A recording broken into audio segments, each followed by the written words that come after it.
The point of our program is supporting young people as they get ready to transition out of foster care. We have, we get clients at 15 years old, and we serve them until they're 23, and that can be through education support, housing support, but really the main focus is kind of all of the life skills that young people may get in a more traditional family. They're getting through this program. So we work on how to maintain a budget, how to move into your first apartment, how do you buy your first car, how do you apply for college, how do you maintain your education through high school when you're moving from placement to placement.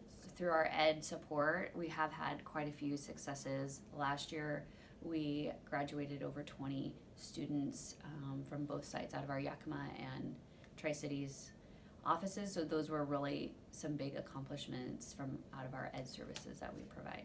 So we definitely do a big emphasis on education and getting young people into post-secondary or graduating from high school or GED.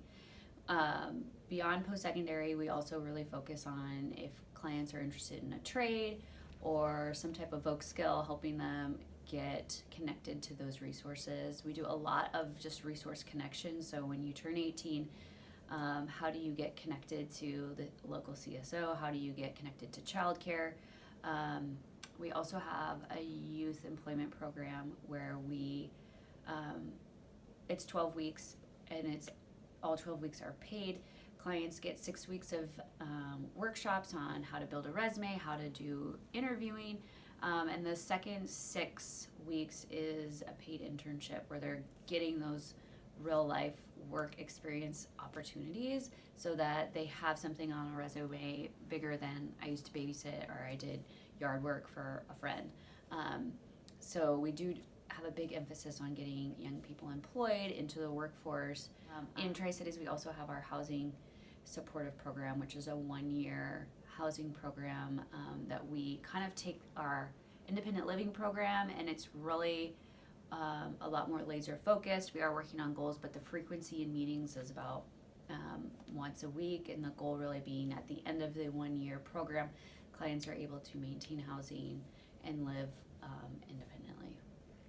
We also have a big emphasis on permanency and who are your permanent supportive people in your life. So connecting young people to, and it doesn't have to be necessarily family, it can be anybody in the community that they have had positive relationships with, and just knowing that a permanent supportive network is much bigger than any case manager and any services that we can provide, because ultimately case managers come and go, but your permanent supportive network stays with you long term. So helping young people, maybe they feel like, well, I burned a bridge with my grandma, or I burned a bridge with this ex-teacher, and how do we mend those bridges? How do we get this supportive network around this young person so that they have people to outreach years and years after they leave this program?